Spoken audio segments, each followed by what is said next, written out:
Hi guys, welcome back. Looking at 10 years federal time, no time off straight at the minimum. 10 years. And to add to that, losing it all and now trying to gain it back all piece by piece. If you guys are ever going to actually experience or actually hear of a story, this is going to be the one for which is not for the good. Not for the good. So let's just start off by events that led up to this actual situation. We have a young mother. At the time, she was 22, and she's uh, she's trying to keep it together, And she has a daughter at the time, and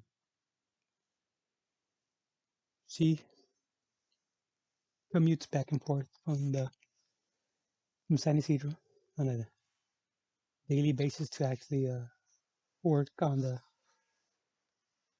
north side of the actual border, and is supported by uh, by her boyfriend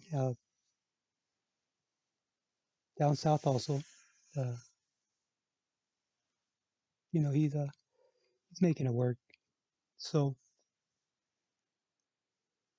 as time continues, I don't know exactly what happened, but uh, she started running loans. I don't know if this was the first time. I don't know if this was her second or fifth, 10th. I don't know.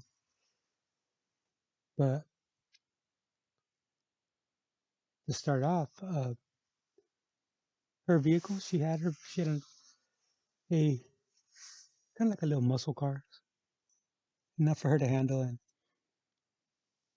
carry, her daughter around and the family, right? So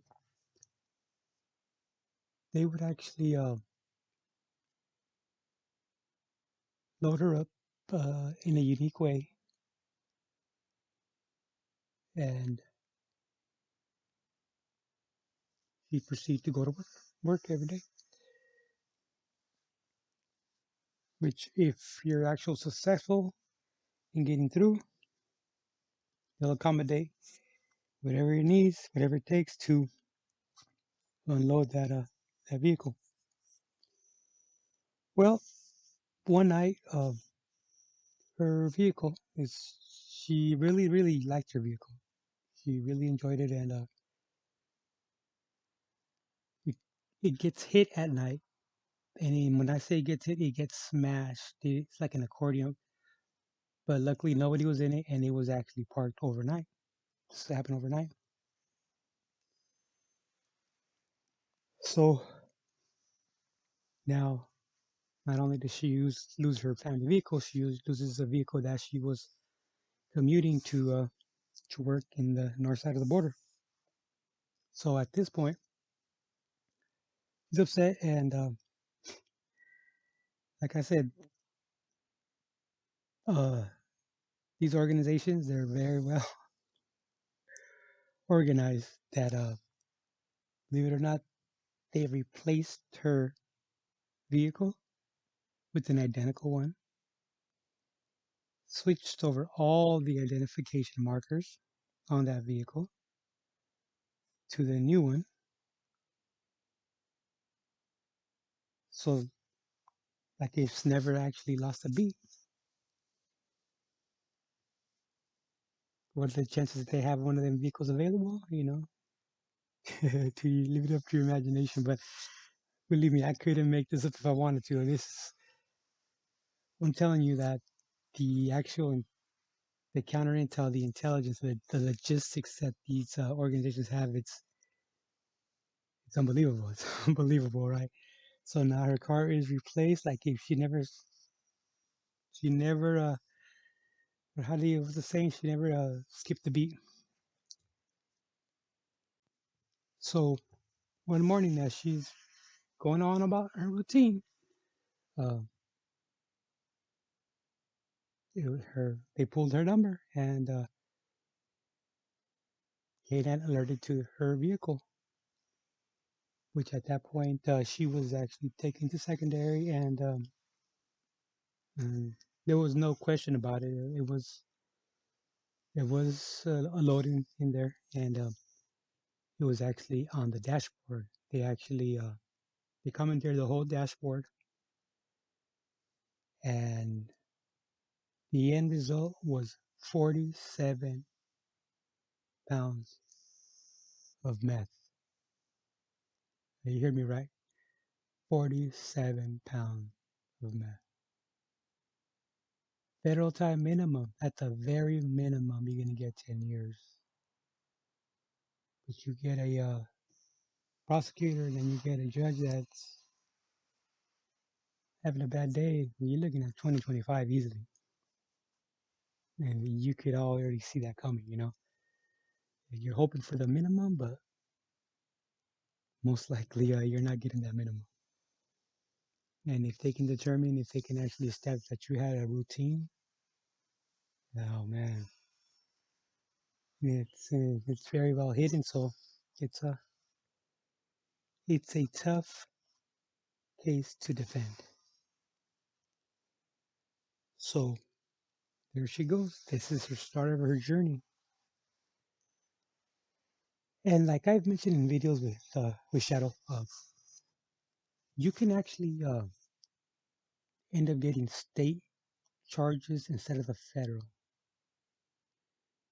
In this case, the feds did not want to have anything to do with this individual for 8 reasons.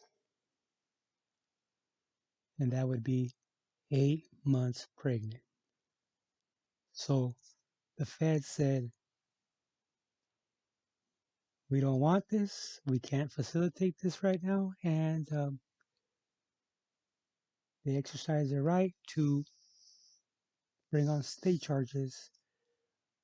And at San Isidro, that port, there are between 1 and 2 lanes that are dedicated to local PD.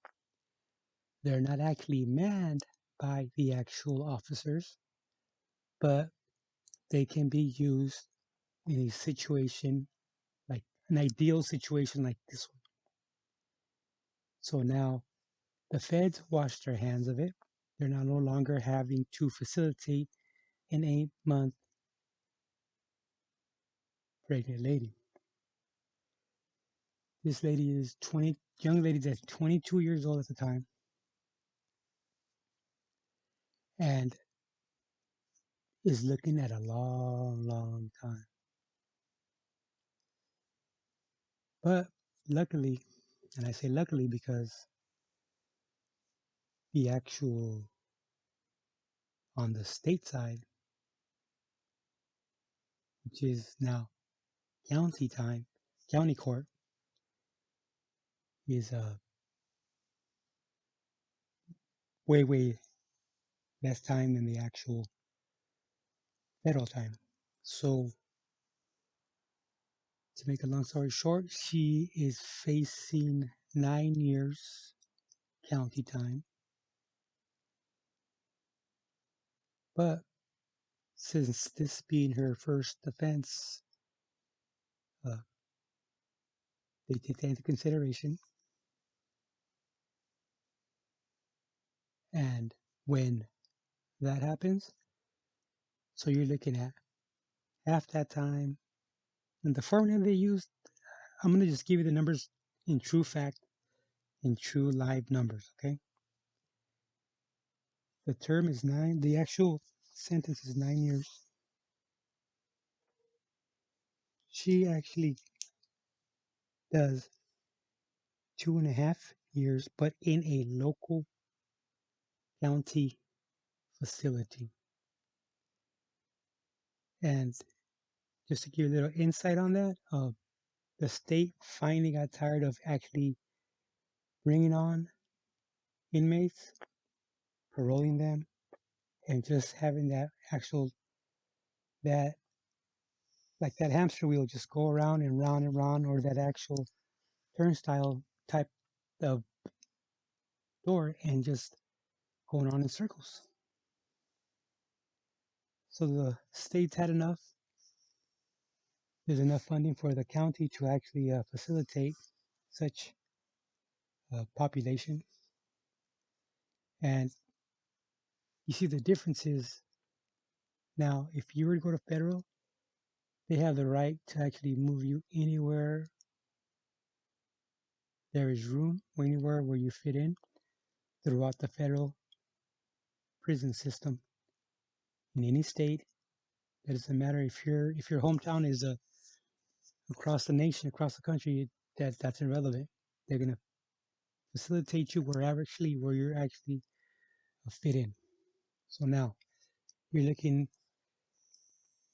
at at the local level. So she actually got to stay in a local facility for 2.5 years, which actually has better resources, outreaches uh, for young mothers, for expected mothers, and for actual small trades you can actually learn in there. Actual like sewing to sew and stuff like that. Stuff that that can be useful in life. So now uh, she does it the 2.5 and is actually gets paroled. Oh, by the way, before let me retract that. How I came in contact with this actual inmate. So she went in there 8 months pregnant to the actual to the county facility, gave birth, and about 2 days after she gave birth, we actually received the actual infant, little boy, healthy. She wasn't on drugs. She wasn't on. It wasn't even about that. It was I don't know. It was just I don't know. I can't tell you. I'm not her to tell you actually the reason she did it. So the baby was handed over. Uh, Cute little baby. Everything's fine. We tracked down the dad. The dad responds, and the dad actually did a very good job with the help of his family. Did a very good job, and it was a team effort. I can say it was a team effort. A lot of stuff was done that was done actually. How do you say it in a grown-up way, where nobody had to gain anything, but the baby was the one that actually had a lot to lose. And throughout them 2.5 years, he was actually taken to the actual facility. And at this facility, they're really uh, pro family. So they have these, what I can say is these day rooms, these actual nursery rooms that are dedicated for the mom and the child. No one else can be inside the actual room. The child must be taken there by a guardian, signed in, checked in, and the person who actually brought them to the actual visit must wait outside. And like a 2 hour, I think it's like hour and a half or 2 hours a week that this can actually, one visit per week that this can happen. It has to be actually by appointment, it has to be organized. So everybody's in the same, same sheet of music.